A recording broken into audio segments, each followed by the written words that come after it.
Hello दोस्तों, आज हम इस वीडियो के माध्यम से ये जानेंगे कि डेंगू फीवर क्या होता है और ये इससे हम अपना कैसे बचाव कर सकते हैं। और हाँ, इस वीडियो को लास्ट तक ज़रूर देखें क्योंकि इस वीडियो के एंड में आपके लिए एक नॉलेज पैकेट है जो कि आपके लाइफ के लिए बहुत ज़रूरी है।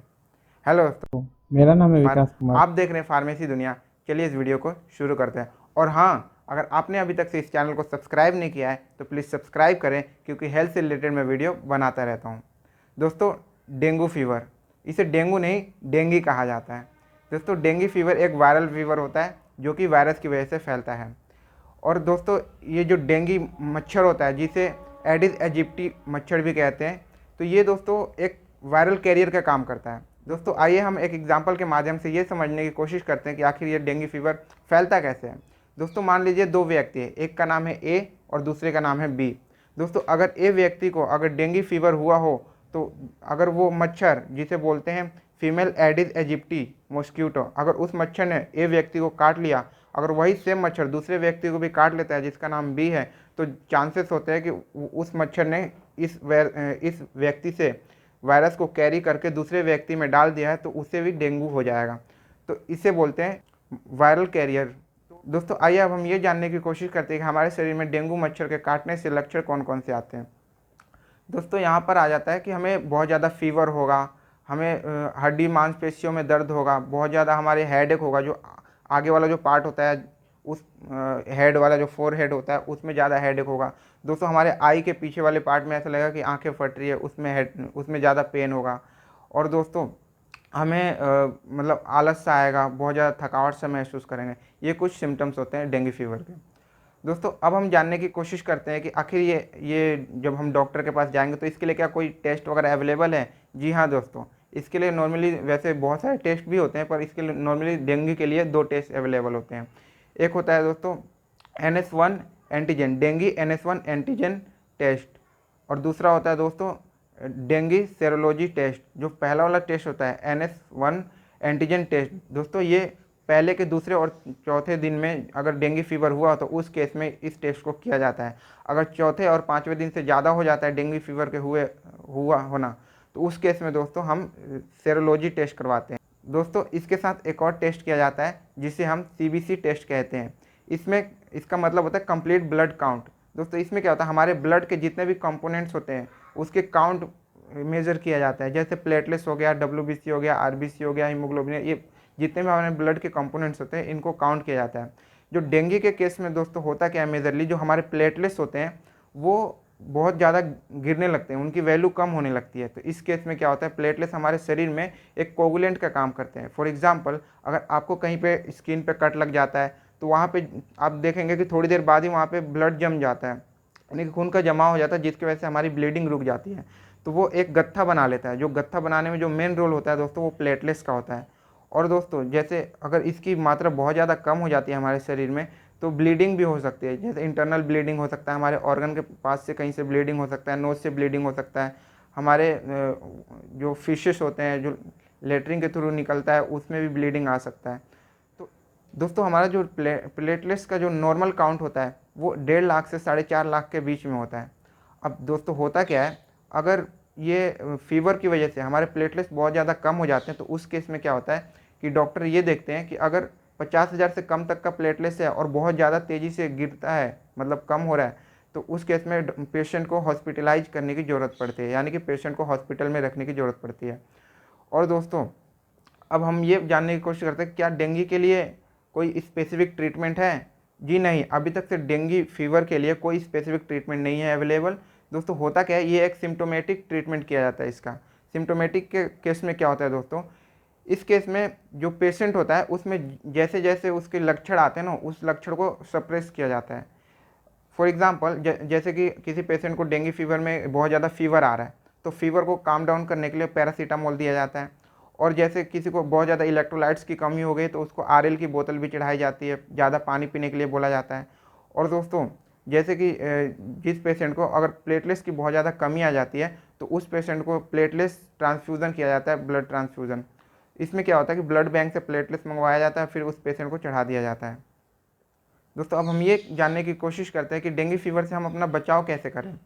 दोस्तों, अगर घर के लेवल पर देखा जाए तो अगर किसी को डेंगू हो रखा हो दोस्तों, तो उस केस में क्या होगा कि उस पेशेंट को उस पर्सन को हम कपड़े की शेकाई कर सकते हैं, जैसे गीला कपड़ा करके और उसके माथे पे रखना और उसके हाथ पांव पोंछने से वो फीवर जो होगा वो थोड़ा काम डाउन होगा। अगर फिर ज़्यादा फीवर है तो पैरासीटामोल दे सकते हैं उसको। और हाँ दोस्तों, अगर उसको इलेक्ट्रोलाइट्स की कमी ना हो, इसलिए हम ORS पानी में मिलाकर उसको घोल बनाकर पिलाना चाहिए और उसको तरल पदार्थ पिलाना चाहिए, जैसे जूस हो गया, फ्रूट जूस हो गया, नारियल पानी हो गया। ये बहुत ज़्यादा हेल्पफुल होता है प्लेटलेट्स को भी बढ़ाने में, और पेशेंट को अगर जो लिथार्जी या फिर वीकनेस फील कर रहा हो तो उसको भी फुलफिल करने में बहुत ज़्यादा मददगार होता है। दोस्तों पेशेंट को और अगर ज़्यादा फीवर बहुत ज़्यादा हो जाता है, अनकंट्रोल में होता है, तो हम उसको हॉस्पिटल लेके जा सकते हैं और वहाँ पे भी डॉक्टर अपना डायग्नोस करेंगे, फिर उसके बाद ट्रीटमेंट उसको प्रोवाइड करेंगे। दोस्तों अब हम ये जानने की कोशिश करते हैं कि हम इसका डेंगू से अपना बचाव कैसे करें, यानी कि हमारे एरिया में डेंगू मच्छर ना फैले और डेंगू फीवर ना हो, उसके लिए हम अपना प्रिवेंशन क्या क्या कर सकते हैं। दोस्तों बारिश वाले मौसम में मच्छर के फैलने के चांसेस ज़्यादा होते हैं, क्योंकि बारिश के टाइम पे जगह जगह पे पानी इकट्ठा हो जाता है। और हम क्या कर सकते हैं, हमारे एरिया में जैसे कहीं पे पानी इकट्ठा हुआ हो तो हमें उसे पानी को खाली कर देना चाहिए, किसी बर्तन में पानी रख के बहुत दिनों तक रखे नहीं रहना चाहिए, क्योंकि जो डेंगू मच्छर होते हैं दोस्तों ये ज़्यादातर साफ़ पानी में पनपते हैं, और इनके पनपने के साथ ही क्या होता है कि अगर ये एक को फैलाते हैं फिर धीरे धीरे धीरे पूरे कम्युनिटी में फैल जाता है डेंगू मच्छर।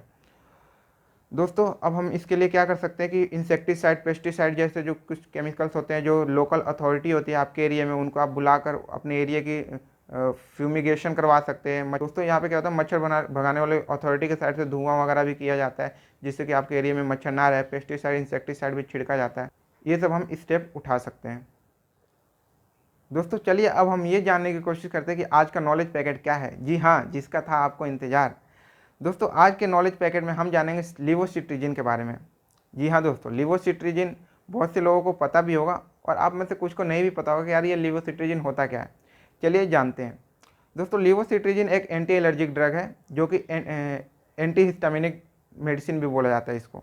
दोस्तों जो हमारे शरीर में एलर्जी होते हैं, जैसे कि नाक आना, आँखों से ज़्यादा पानी आना, छींक आना, या फिर रेडनेस, रैशेस हो जाना हमारे बॉडी पे, इस प्रकार के कुछ एलर्जी को ख़त्म करने के लिए हम एंटी एलर्जिक मेडिसिन देते हैं, जो कि उनमें से एक है लिवोसिट्रीजिन। दोस्तों लिवोसिट्रीजिन नॉर्मली बहुत से ब्रांड नेम में आते हैं, उनमें से कुछ ब्रांड नेम है दोस्तों, जैसे कि टेक्जिन हो गया, LCZ हो गया, लिवोसेट हो गया, और भी बहुत सारे हैं। दोस्तों लिवोसिट्रीजिन नॉर्मली डॉक्टर तब प्रिस्क्राइब करते हैं जब किसी को एलर्जी कंडीशन में हो, या फिर दोस्तों जैसे कि किसी को बहुत ज़्यादा खुजली हो रही हो अचानक से, उस कंडीशन में भी लिवोसिट्रीजिन दिया जाता है एलर्जी को ख़त्म करने के लिए। या फिर किसी प्रकार का कोई कीड़ा काट लेता है, इंसेक्ट काट लेता है, जिससे हमारे बॉडी पे रैशेस वगैरह आते हैं, उसको भी ख़त्म करने के लिए लिवोसिट्रीजिन दिया जाता है। और दोस्तों कुछ स्कैबीज जैसे कुछ खुजली वाली बीमारी होती है, उस कंडीशन में भी लिवोसिट्रीजिन दिया जाता है। दोस्तों अब हम ये जानने की कोशिश करते हैं कि आखिर लिवोसिट्रीजिन हमारे बॉडी में आकर काम कैसे करता है। दोस्तों लिवोसिट्रीजिन करता क्या है यहाँ पे कि हमारे बॉडी में एक हिस्टामिन, एक केमिकल्स होता है जो हमारी बॉडी द्वारा बनाया जाता है, ताकि किसी भी बाहर से कोई अटैक होता है तो उसको एक सिम्टम्स के रूप में दिखाने के लिए, जैसे रैशेस दिखा सकता है, स्नीजिंग यानी छींक वगैरह आ सकती है, ज़्यादा आंखों से टीयरिंग्स आ सकती है।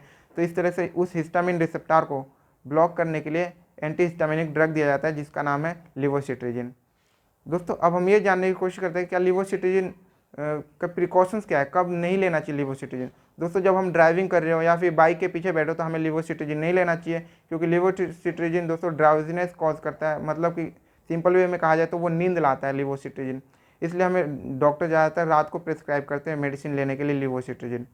दोस्तों ये प्रेग्नेंट वुमेन और ब्रेस्ट फीडिंग वुमेन के लिए सेफ़ माना जाता है, और दोस्तों इसे अल्कोहल के साथ नहीं लेना चाहिए। दोस्तों ये रहा लिवोसिट्रीजिन के बारे में। उम्मीद करता हूँ ये वीडियो आपको बहुत पसंद आई होगी।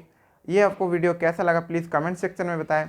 और हाँ दोस्तों, इस वीडियो को ज़्यादा से ज़्यादा शेयर करें, लाइक करें और सब्सक्राइब करें, क्योंकि हमारा मिशन है हर किसी को उसके हेल्थ से रिलेटेड अवेयर करना, और जिसमें आप इसके लिए भागीदारी बन सकते हैं शेयर करके। धन्यवाद दोस्तों इस वीडियो को देखने के लिए।